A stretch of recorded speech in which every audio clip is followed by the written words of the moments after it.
Hello, ಎಲ್ರಿಗೂ happy Nagara Panchami. Mukteshwara. So ನೀವು ನೋಡ್ತಾ ಇರ್ಬೋದು, ಅಲ್ಲಿ ಚಿಕ್ಕದಾಗಿ ಒಂದು ನಾಗಪ್ಪನ ಮೂರ್ತಿ ಇದೆ.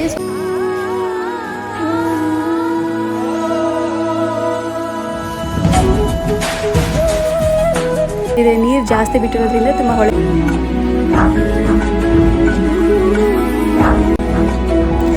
ಆ ಕಡೆ ಕಾಣಿಸ್ತಾ ಇರೋದು ಹೊಲ. ಅದು ಹೊಲ ಎಲ್ಲ ಮುಳುಗೋಗಿದೆ.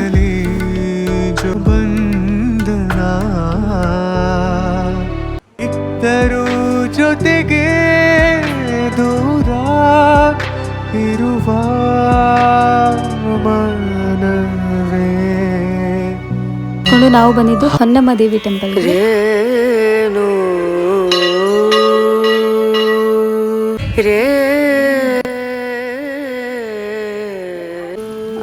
ಅಲ್ಲಿ ಈ ಪಂಚಮಿ ದಿವಸದಲ್ಲಿ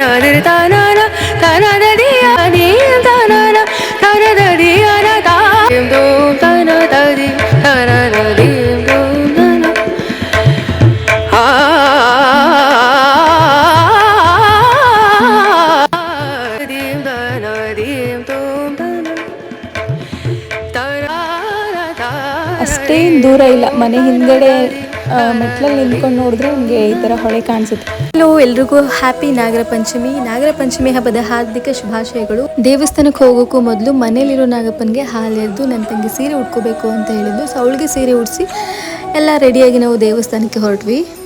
ನಾನು ಲಾಸ್ಟ್ ವಿಡಿಯೋ ಮಾಡಿದ್ದನ್ನು ನೀವು ನೋಡಿರೋರಾಗಿದ್ದರೆ ಆಲ್ರೆಡಿ ನಿಮ್ಗೆ ಗೊತ್ತಾಗುತ್ತೆ ಇದು ಯಾವ ದೇವಸ್ಥಾನ ಅಂತ ಹೇಳಿ. ಮುಕ್ತೇಶ್ವರ. ಸೊ ನೀವು ನೋಡ್ತಾ ಇರ್ಬೋದು, ಅಲ್ಲಿ ಚಿಕ್ಕದಾಗಿ ಒಂದು ನಾಗಪ್ಪನ ಮೂರ್ತಿ ಇದೆ. ಸೊ ಆ ಮೂರ್ತಿಗೆ ಕೋಕೋಬತ್ತಿ ಎಲ್ಲ ಹಾಕಿ ಪೂಜೆ ಮಾಡ್ತಾ ಇದ್ದಾರೆ.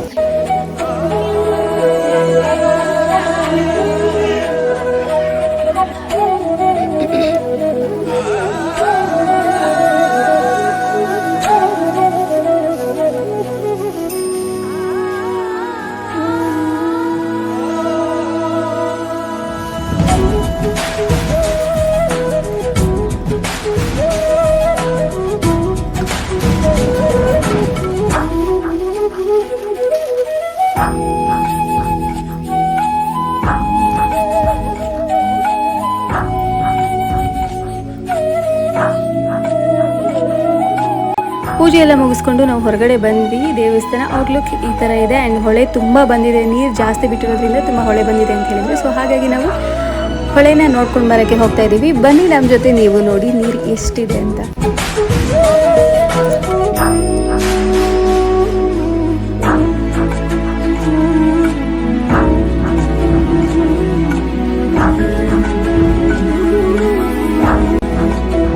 ನಾವು ನಿನ್ನೆ ನೋಡಿದಾಗ ಸ್ವಲ್ಪ ಅಲ್ಲಿ ಕೇಸರಿ ಬಣ್ಣದ ನಿಮಗೆ ಗೋಪುರ ಕಾಣಿಸ್ತಿರ್ಬೋದು. ಸೊ ಆ ಗೋಪುರದಲ್ಲಿ ನಮಗೆ ಅರ್ಧ ಗೋಪುರ ಕಾಣಿಸ್ತಾ ಇತ್ತು. ಇವತ್ತು ಸ್ವಲ್ಪ ನೀರು ಜಾಸ್ತಿ ಬಂದಿರೋದ್ರಿಂದ ಪೂರ್ತಿ ಮುಳುಗಡೆ ಆಗಿದೆ. ಇನ್ನೊಂದು ಚೂರಿದೆ ಅಷ್ಟೆ.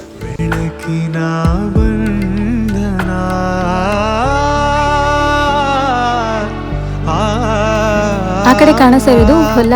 ಅದು ಹೊಲ ಎಲ್ಲ ಮುಳುಗೋಗಿದೆ. ಜೊತೆಯಾಗಿ ನೀನೇ ನನ್ನ ಕಥೆಯಾಗಿ ಮೀರುವ ಬಂಧನ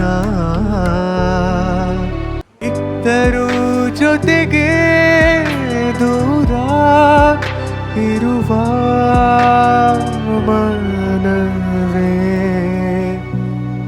ಎಲ್ಲೆಲ್ಲೋಡುವ ಮನಸ್ಸೆ ಯಾಕಿಂತ ಹುಚ್ಚುಚ್ಚುವರಸೆ ಇಲ್ಲದ ಸಲ್ಲ. ಇಲ್ಲಿ ಪೂಜೆ ಎಲ್ಲ ಮುಗಿಸ್ಕೊಂಡು ನಾವು ಬಂದಿದ್ದು ಹೊನ್ನಮ್ಮ ದೇವಿ ಟೆಂಪಲ್.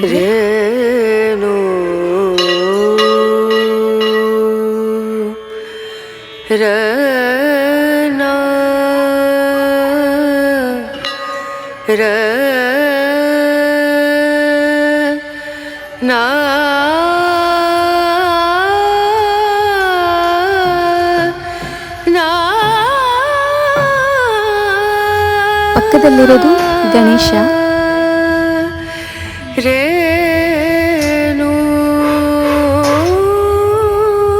ಹಾಗೆ ಪಕ್ಕದಲ್ಲಿ ಬಂದ್ರೆ ತೊಟ್ಲಿದೆ. ಇಲ್ಲಿ ದರ್ಶನ ಮುಗಿಸ್ಕೊಂಡು ನೆಕ್ಸ್ಟ್ ನಾವು ಹೊರಟಿದ್ದು ಭೈರಪ್ಪನ ಗುಡಿಗೆ. ಅಲ್ಲಿ ಈ ಪಂಚಮಿ ದಿವಸದಲ್ಲಿ ಜಾಸ್ತಿ ಹಾಲು ಎರೆಯಕ್ಕೆ ಹೋಗೋದು ಅಲ್ಲಿ ನಾಗಪ್ಪನಿಗೆ. ಬನ್ನಿ ತೋರಿಸ್ತೀನಿ ಯಾವ ಥರ ಇದೆ ಟೆಂಪಲ್ ಅಂತ.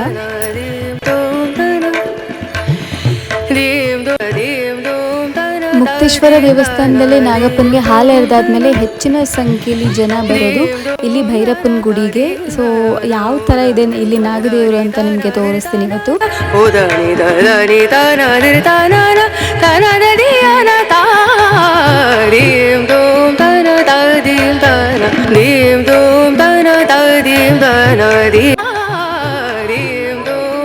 ಇದೇ ಭೈರಪ್ಪನ ಗುಡಿ. ಮಧ್ಯ ಇರೋದು ಭೈರಪ್ಪ, ಅಕ್ಕಪಕ್ಕದಲ್ಲಿರೋದೆಲ್ಲ ನಾಗದೇವತೆಗಳು.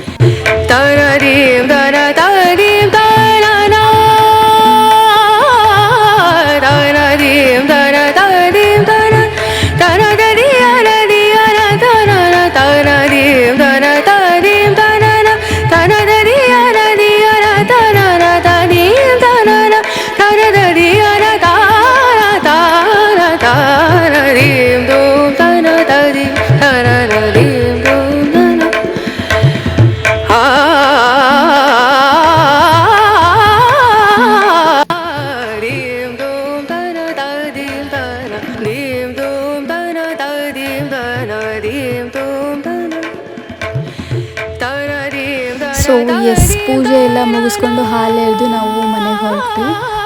ಈ ರೋಡಲ್ಲಿ ಹೋದರೆ ಹೊಳೆ ಸಿಗುತ್ತೆ ನಮಗೆ. ದೇವಸ್ಥಾನದಿಂದ ಬಂದು ಡ್ರೆಸ್ ಚೇಂಜ್ ಮಾಡಿಕೊಂಡು ನಮ್ಮ ಮನೆ ಹಿತ್ತಲಲ್ಲಿ ಹೋಗಿ ನೋಡಿದ್ರೆ ಹೊಳೆ ಕಾಣಿಸುತ್ತೆ. ಸೊ ಯಾವ ಥರ ಕಾಣಿಸುತ್ತೆ ಅಂತ ಇವತ್ತು ನಿಮಗೂ ತೋರಿಸ್ತೀನಿ. ನೋಡಿ, ಈ ಥರ ಇದೆ. ಅಷ್ಟೇನು ದೂರ ಇಲ್ಲ, ಮನೆ ಹಿಂದ್ಗಡೆ ಮೆಟ್ಲಲ್ಲಿ ನಿಂತ್ಕೊಂಡು ನೋಡಿದ್ರೆ ನಿಮಗೆ ಈ ಥರ ಹೊಳೆ ಕಾಣಿಸುತ್ತೆ. ಸೊ ಇವತ್ತಿನ ದಿನ ಹೇಗಿತ್ತು, ಈ ವಿಡಿಯೋನ ಇವತ್ತು ಇಲ್ಲಿಗೆ ಎಂಡ್ ಮಾಡ್ತಾ ಇದ್ದೀನಿ. ಇನ್ನು ಯಾರು ನನ್ನ ಚಾನೆಲ್ನ ಸಬ್ಸ್ಕ್ರೈಬ್ ಮಾಡಿಲ್ಲ, ದಯವಿಟ್ಟು ಸಬ್ಸ್ಕ್ರೈಬ್ ಆಗಿ ನನ್ನ ಚಾನೆಲ್ನ ಸಪೋರ್ಟ್ ಮಾಡಿ.